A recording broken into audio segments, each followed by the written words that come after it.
Hello Gunters. We got a recent tweet telling us that weapon changes are on the way. So this is a good time to update the list with all the current Gunlance issues in Sunbreak. Gunlance has surprisingly kept its power level for most of Sunbreak, all thanks that for once almost every new skill has worked for shelling. Sneak attack, powder mantle and even frostcraft have been included in most if not every Gunlance build with more or less successfulness. We also got two very welcomed buffs in the third title update. Ground Splitter before had a big problem of its duration being too short and the wirebug recovery too long. Basically you played with one wirebug less and made it almost impossible to use in a reliable way, besides being a damage trap because the time it took to use was near equivalent to the damage you could have done in that time. With 15 extra seconds and about 10 less seconds of recovery, all this got fixed and is a lot more worth using, more so with the inclusion of Wind Mantle. At max level the recovery of the wirebug is just 15 seconds and both things favors no sheathing your weapon. We still have the issue of losing the buff when sheathing the weapon, but thanks to being able to use reverse blast or guard edge more often makes it less of a problem. And then we got the Hail Cutter revolution. From almost, maybe, the worst move in the whole game to the strongest Gunlance move. This one more than because the cost reduction has been because of the synergy with the chain doggos. Let's hope they don't get nerfed. With all this, Gunlance in general got a big power boost at TU3. Title update: the improvements were a tad less. The bonus you get when upgrading your slots does less to Gunlance than the other weapons, and Frostcraft is just a temporal buff without a dramatic effect. And we still have some big issues in the weapon I would like to get solved in the next update. Most of them are centric to the discrimination that the wide shell type has received for the whole duration of Rise and Sunbreak. Sunbreak meta is basically full bursting.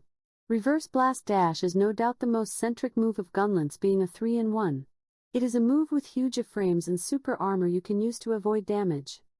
And it has a fast instant movement that allows you to position yourself whenever you want in the battlefield in a second, either to attack a weak point, to flank the enemy, or just get out of the way of a Nova. And finally it is an instant access to Slam Full Burst. Full Burst got some big buffs in Rise that cashed here thanks to Reverse Blast. It is now faster. The sequence makes you get closer to the monster, and normal and long shell type got an extra shell for more damage.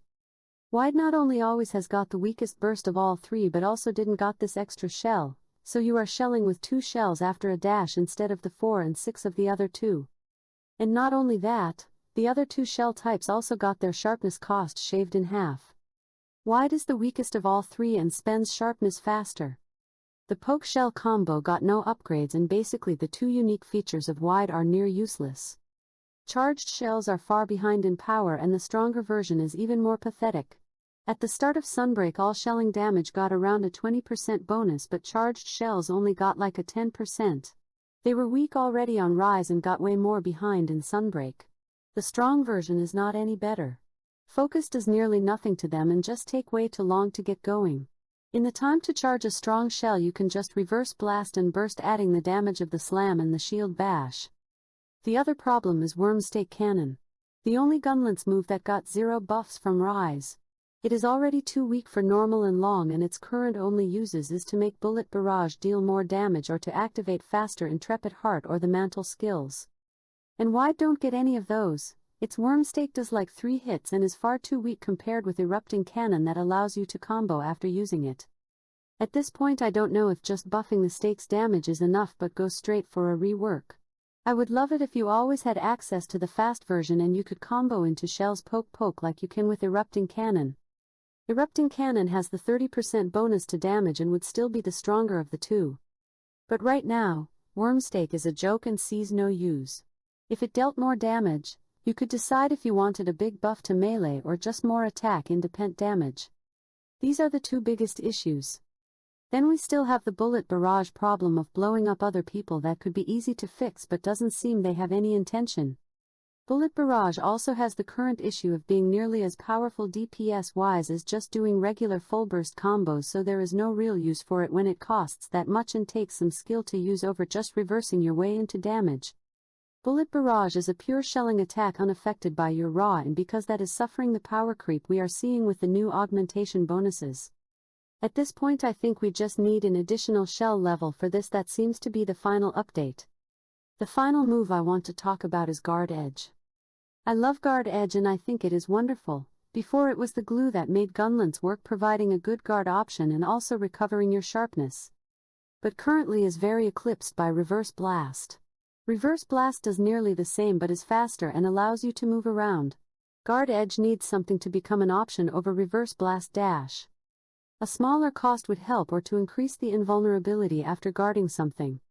A big issue of Guard Edge is that it doesn't work against multi-hit attacks that are so many. There are also lately a lot of attacks that can't be guarded even with guard up, like the Flaming Espinas or Valstrax Novas. This makes once again Reverse Blast the superior one since it works against both kind of attacks. I think that if Guard Edge also reloaded, your shells and stakes would be used a lot more than it is now, even if the issues against multi-hit attacks do not get fixed. Guard Reload also could be a bit faster since is a lot slower than Quick Reload, and the penalization to the number of shells you recharge is already bad enough. All this being said, Gunlance never has been more fun, and if nothing gets fixed we still have a very solid weapon with a wide moveset ever if one of the 3 shell types are useless. The moves that aren't used are not used just because the other options are excellent. So this means Gunlance already has good moves and is solid. Fixing the other issues will just add more ways to play the game. And this is all. Do you think I'm missing something? Or you would like anything fixed in another way? Let me know in the comments. Thanks for watching. And see you in the hunt.